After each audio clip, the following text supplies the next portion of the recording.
শুভ সন্ধ্যা বন্ধুরা। তো আজকে সন্ধ্যাবেলার থেকে ভিডিও করছি, কারণ সারাদিন ভিডিও করতে পারি নাই, একদম সারা ঘর এলোমেলো হয়ে আছে। তো এই যে দেখুন, বছর তো শেষ হয়েছে, ওই জন্য সব ঠাকুরের বাসনগুলো এখানটায় ধুয়ে রেখেছি, আর ঠাকুরের কাপড় চোপড় সব ধুয়ে দিয়েছি, ওই যে ওখানটায় আছে। আর তো এই রাখটা আজকে নিয়েছি। তো আমাদের দোকানে এগুলো বিক্রি করে প্লাস্টিকের জিনিস, তো ওখান থেকে নিয়ে নিলাম। আর ঠাকুরের অনেকগুলো কাপড় চোপড় ধুয়ে দিছি। আর আমার রুমটা অল্প চেঞ্জ হয়েছে। তো ড্রেসিং টেবিলটা এই পাশে ছিল, তো এই পাশে নিয়েছি। আর এই মিড কেসটাও এই পাশে ছিল ড্রেসিং টেবিলের সামনে, তো এটাও এই পাশে নিয়ে এসেছি।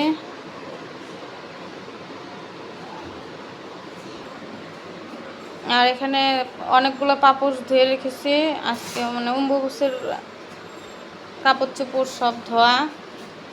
তো এখানে দেখুন কতটা কাপড়, এগুলো ভাঁজ করতে করতে আমার রাত হয়ে যাবে, শেষ হয়ে যাবে। আর এখানে বিছনার তোষকটা এনে রাখা হয়েছে। তো বিছনাতে অনেকগুলো মানে জ্যাম হয়ে আছে। তো এখানটায় মানে ওদের পড়ার একটা র্যাক। আর এখানটায় হলো আছে সেলাই মেশিন। তো সেলাই মেশিনটা যে ওখানে ছিল, তো এখন এখানে রেখেছি। রান্নাঘরে নিয়ে যাবো, আর টেবিলটাকেও রান্নাঘরে নিয়ে যাবো। আর দেখুন কতটা এলোমেলো হয়ে আছে। আর উপরেরটা অল্প মানে মুছে মুছে হাজব্যান্ড গোছ করে দিয়েছে, তো এক পাশে আছে। আর দেখুন কাপড় থর একটা একদম ফাঁকা, কোনো কাপড় ঠাপড় নাই। তো টুল টেবিল সব মানে ধুয়ে দিয়েছি। তো আর এখানে দেখুন কতটা এলোমেলো হয়ে আছে। নতুন কাপড় চোপড় যাইতেছি তারও।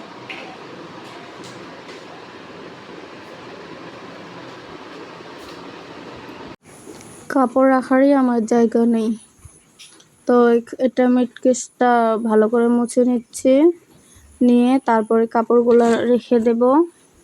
তো হাতের সামনে এই টেবিল কভারটা আসছিল, তো এটা সবগুলা কাপড় রেখে তারপরে আমি এক এক করে সব ভাঁজ করে তারপরে মিড কেসটার ভিতরে রেখে দেব। তো এখানে আমার ছেলের আর আমার হাজবেন্ডের কাপড় চোপড় আছে, মেয়ের কাপড় চোপড় তো ড্রেসিংয়ের ভিতরে রেখে দিই। তো সবগুলাই এক এক করে ভাঁজ করে রেখে দিচ্ছি। আমার 3 পাল্লার গডরেজ ছিল, কিন্তু আমাদের ঘরের দরজাটা চোকারটা অল্প নিচা, ওই জন্য গডরেজটা ঘরের ভিতরে ঢুকে নাই। তো তারপরে গডরেজটা কি করবে ঘরের ভিতরে না থাকলে, তো লোকের ঘরে 5-6 মাস ছিল, তারপরে বিক্রি করে দিয়েছে। তো দেখুন এখানে আমার কুর্তি, তারপরে স্কার্ফ ওড়নাগুলো আছে, প্লাজো প্যান্ট আছে। আর এখানে আমার পরার মানে এমনি এখানে ওখানে যাওয়ার কয়টা শাড়ি আছে রেখেছি। আর এখানটায় মানে পেটিকোট ব্লাউজ, আর এখানটায় আমার ছেলের কাপড় চোপড়, আর এখানটায় হাজব্যান্ডের, আর নিচে 2টা জ্যাকেট আছে। তো আমার তো মানে অনেকক্ষণই লাগবে আজকে। কয়টা বাজে রাত্রি, তো লক করে দিই। লক না করলে আবার মেয়ে এলোমেলো করবে। তো এখন বিছনাটা গুছিয়ে নেবো, এখন আরও মেয়ে একদম এলোমেলো করছে।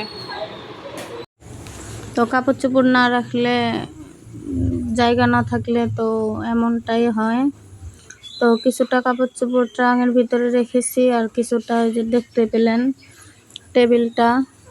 আর যেগুলো ঠান্ডার দিনের কাপড়, তো অনেকটাই খাটের ভিতরে রেখে দেওয়া হয়েছে।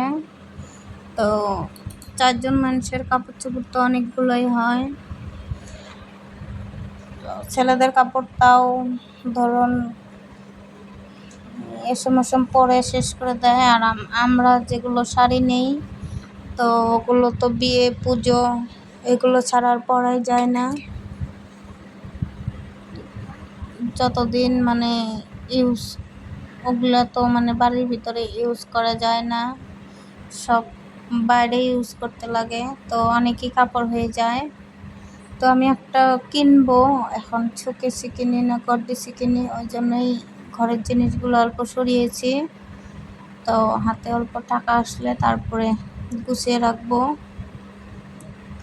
তো সেলাই মেশিন আর টেবিলটা ওই দুটো আমি রান্নাঘরে রেখে দেব। রান্নাঘরে রেখে দিলে অনেকটাই আমার ঘরে জায়গা বের হবে।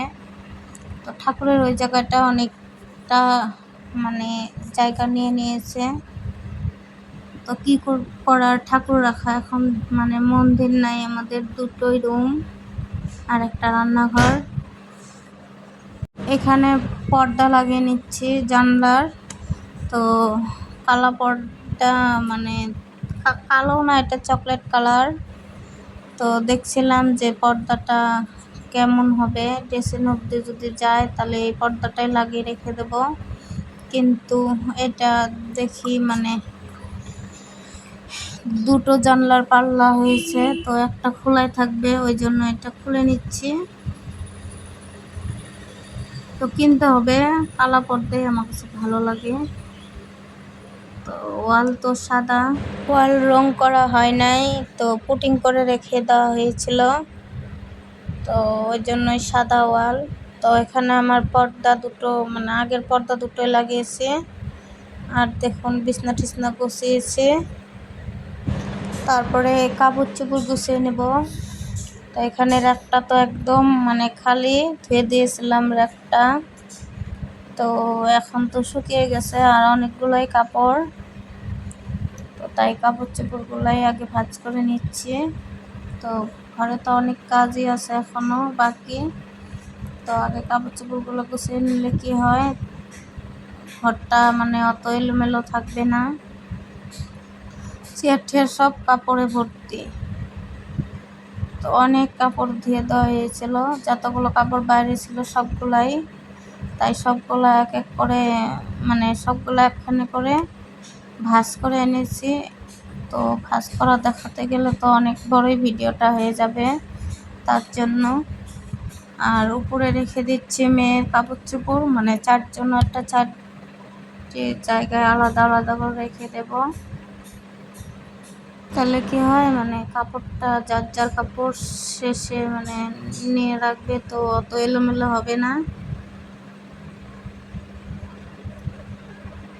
ড্রেসিং টেবিলটা এই পাশে আনার টাইমে তো বাটি ছিল আর উপরে, তো বাটিগুলো তো ভেঙে যাবে, ওই জন্য বাটিগুলো সবগুলোই নামিয়ে রেখেছি।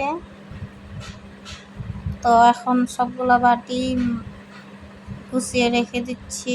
তো বাইরে রাখলে তো ছেলে মেয়ে আছে, তো ফেলে দিয়ে ভেঙে ফেলবে, তখন আরও একটা সমস্যা হয়ে যাবে।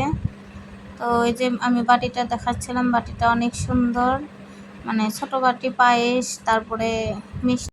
তারপরে একটা কাণ্ড হয়েছে দেখুন, এই যে একটা মানে তেলাচোরা উঠছে, তো আমার ঘাড়ও পড়েছিল, কিন্তু আমি অতটা খেয়াল করি নেই। আর ছেলের মানে ওর লাফানো রিয়াকশন দেখে আমি আর হাসিটা মানে থামাতে পারি নাই। তো অনেকটাই মানে আজকে হেসে ফেলেছি। তো ও মানে আমি এখানে কাজ করছি আর ও ওখানে লাফাচ্ছে, তাহলে হাসি পাবে না বলুন?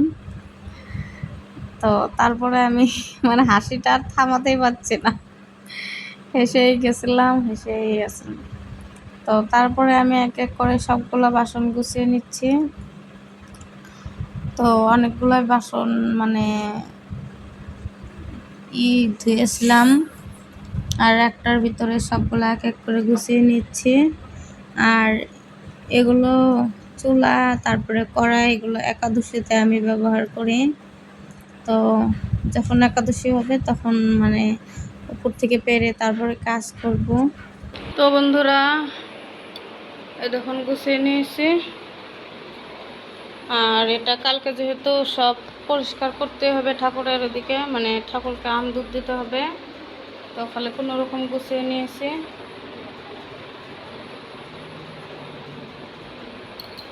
খালি কোনো রকম সব গুছিয়ে গুছিয়ে রেখেছি, কালকে আরও সুন্দর করে গোছাতে হবে। আর এখানে দেখুন, এটা বই গুছানো হয় নাই, বই রান্নাঘরে আছে, পরে গুছাবো। আর এখানে উপরেরটা অন্য অন্য জিনিস রাখবো। আর এটা কাপড় চোপড় গুছিয়ে নিয়েছি। এখানে দুটো কম্বল ছিল আর দুইটা পাটি এখানটায় রেখেছি চেয়ারের ভিতরে। আর এই থাকটাতে ধুয়ে দেবো, এটা রান্নাঘরে নেব। আর এখানে অনেকগুলো মানে জিনিসপত্র আছে, তো এগুলো ধুতে হবে। আর এটাতে মানে পেতে রেখেছি।